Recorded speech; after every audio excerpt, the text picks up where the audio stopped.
In a perfect world, I would walk around with a guitar on my back all the time, and every time there was a spare moment, then I would just take it off and just practice, and no one would mind, and it wouldn't be weird, and that would just be able to just always be part of my existence throughout the day. And while maybe I had a spell in my late teens of doing that, I will not confirm nor deny that.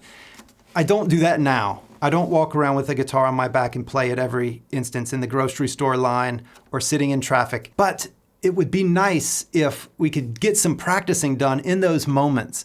And that is what I would like to talk to you about today, is practice that you can do away from the guitar, out and about, out in the world, when you have a moment here and there. Things that you can do if you're traveling, or even just grabbing a moment sitting in the waiting room or the line. So here are a bunch of short form videos that we've previously done, and we've compiled them all on the topic of practicing away from the guitar. Things that you can do when you don't have a guitar in your hand to beef up your hands, build your mind, all the things that go with the guitar that don't really need a guitar, but help the guitar.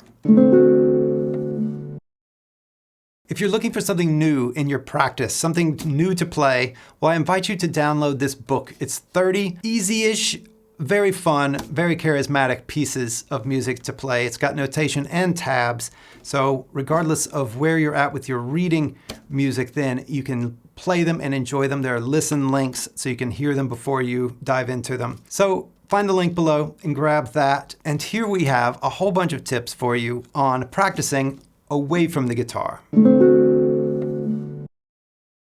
As you're practicing, there are a ton of different things to think about. Where are my fingers on the left hand? Where are my right hand? What am I playing? What are the notes? What are the rhythms? There are all these things. Another thing, just to stack on top of that, but that is an excellent thing to work on, is just body awareness in general. And it really means that you need to slow down in your playing because it's difficult to do this fast. But just as you're playing some kind of simple technical exercise, like a little scale or an arpeggio or right hand pattern, anything like that, then you can just notice, where am I holding more attention than I need to? And you can just release that. And before you even start, you can just touch the guitar and say, even just touching it and thinking about playing, do I tense up somewhere? And if you do, then relax that. And this is something that you'll definitely, it's like layers of an onion. Over time, you just get to be able to pay more attention to this. Still in the full speed of the song, you might not be able to. Here's something you can do to learn music more quickly, and that is to notice the chord shapes that happen in the pieces that you're playing. For example, let's take Greensleeves. So this is the beginning of Greensleeves, right? So we can start off with, well, that's part of an A minor chord. And then we have, that's part of a G chord. So if we can recognize, oh, those two notes come from that chord, and then there's that chord, then there's that chord, then we can think, we just have A minor, G, C.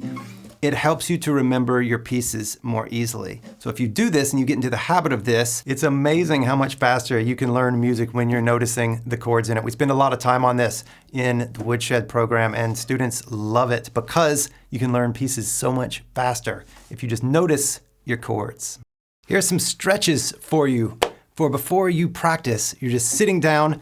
First off, warm up your ligaments and tendons, all that connective tissue in there. Your muscles will warm up quick, and we'll do that in just a second. But first, warm up your ligaments and tendons just by rubbing them. That's what's going to get injured. If you get injured, tendonitis, that has to do with tendons. So get that.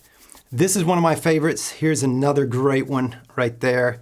And then next, do this kind of hula dance here. And if you can relax your arms as much as possible while you do it, it'll be better. If you really want to pour the gas on this, go straight out both directions. I do them side to side, but for the camera, I'll do that. And then the other way, make sure your fingers touch your hands as you go in if you can. Full range of motion, as relaxed as you can. You do that for just a second and you'll be good to go. To get a better grip on your guitar playing, release your grip in other parts of your life. So if you're eating with a fork, see if you can use just the absolute appropriate tension for the fork instead of over squeezing it or under squeezing it. Notice your grip and notice your attention. Same thing if you're holding your phone. Anything that you're touching, your steering wheel, anything, notice your grip and see if you can make that as appropriate as possible so that it's as much as needed, but no more. It's not less than needed, it's not more than needed, but you can play with softening your grip throughout your day, and that's going to translate into more control and better accuracy on the guitar. So soften your grip. When you're away from your guitar, if you would like to beef up your playing, one of the things you can do is off guitar exercises. These are just finger exercises that contribute to your dexterity and strength and stretch while you're away from the guitar. One of my favorites is the rasgueado. So this is a Spanish strumming technique. You just push out with your fingernails. So you do this on your skin and it'll rub you raw, but you can do this on your leg or anything else. But you just push out with your fingers, and that beefs up and that strengthens your extensor muscles because you're pushing against. Another thing you can do is just independence things of just moving the fingers independently. The wave is another good one because this really stretches all those muscles and works them. And if you do this for just a minute, really bringing your fingers all the way in, don't keep the paddle hand and do it, but bend your fingers through the full range of motion. It's another great one that will give you a really nice burn in a few minutes if you continue to do it. So off guitar exercises that can really help your finger independence and your strength. Have fun.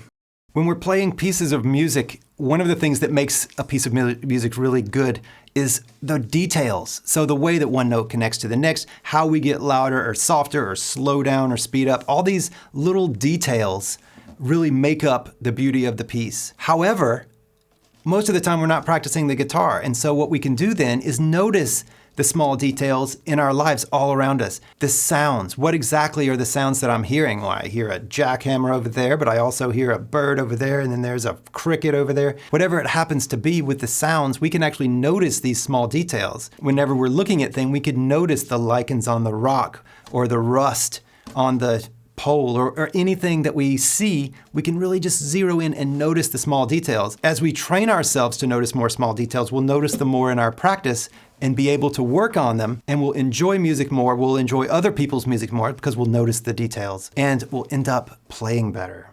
This is gonna sound weird, and I know it does, but if you would like to be more comfortable playing for people, one of the things that you can do is take cold showers.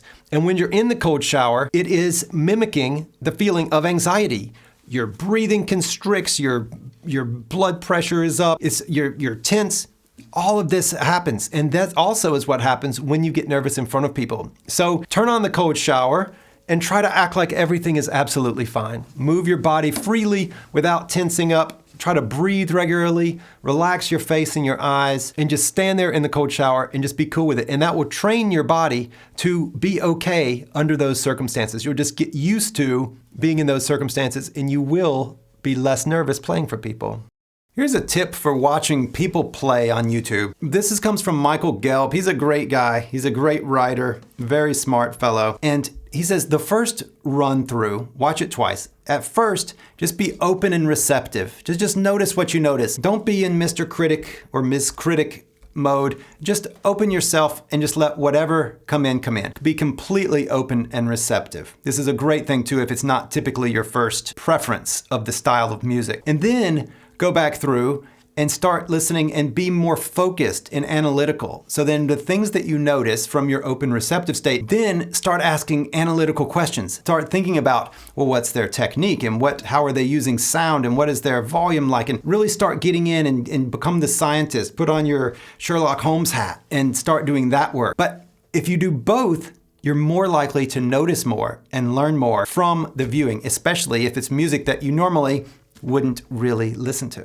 So let's assume that you might procrastinate one day. What can you do in advance to prepare for procrastination? One of the things that you can do is to have a step-by-step plan of how to get started on your daily practice. So that way you don't have to think about anything. Whenever you pick up the guitar, you know exactly what to do. Oftentimes procrastination comes from having to make that first choice, and we don't want to make that first choice, and so we just don't make it. We just go do something else. So instead, know exactly what you'll do when you pick up your guitar. Know exactly how you'll tune. Know exactly the first thing you do. It might be an exercise or a scale. Whatever it is, know exactly how your first few minutes will go, and procrastination will be a thing of the past. Well, great. Now all of your excuses are out the window and you can always find something to do, even if you're busy or you're running around and you don't have time for a proper sit down and focus practice, at least you can get your hands moving and at least you can get your mind moving. So enjoy those. If you would like to download this book of 30 great little pieces, then I encourage you to do so. The link is below. And with that, all the best in your practice. Have a lovely day, and we'll talk soon. Bye-bye.